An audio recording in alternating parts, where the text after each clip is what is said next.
Guardavo quelle facce, i soliti due amici. Qualcuno ripeteva: senti cosa dici? Siamo finti moralisti davanti al dolore, perfetti pacifisti, lontani dal terrore. Dal terrore. Siamo libri d'esperienza, buoni anche a parlare, astuti guaritori che vendono le storie. Siamo forti con la sorte di chi non può guarire, che porta sono gli altri, non resta che guardare.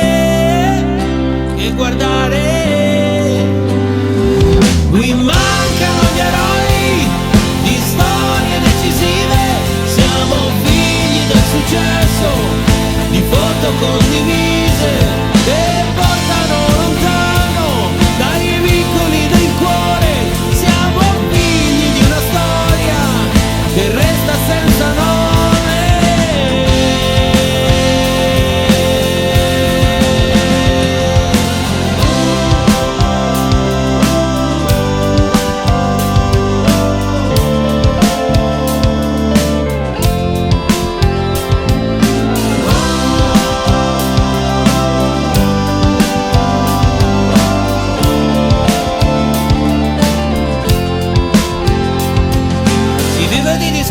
Di frasi senza senso, immersi dagli inganni, lontani dal buon senso. Siamo bravi a organizzare magnifiche serate, a bere per parlare, farci due risate. Due risate. Siamo come fotocopie per essere di stile, pedine di una storia che ferma lì a guardare. Pensiamo che per noi il tempo sia diverso, è facile ma in fondo è solo tempo perso. Tempo perso.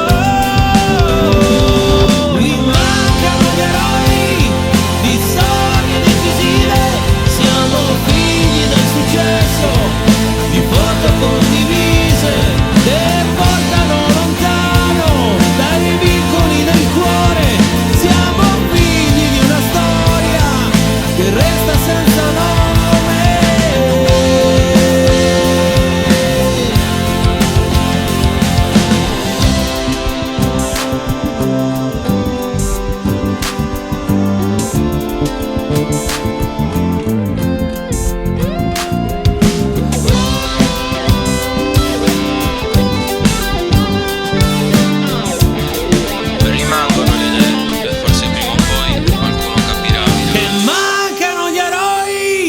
Di storie decisive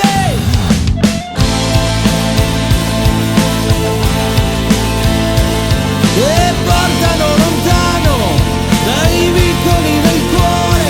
Siamo figli di una storia che resta senza nome.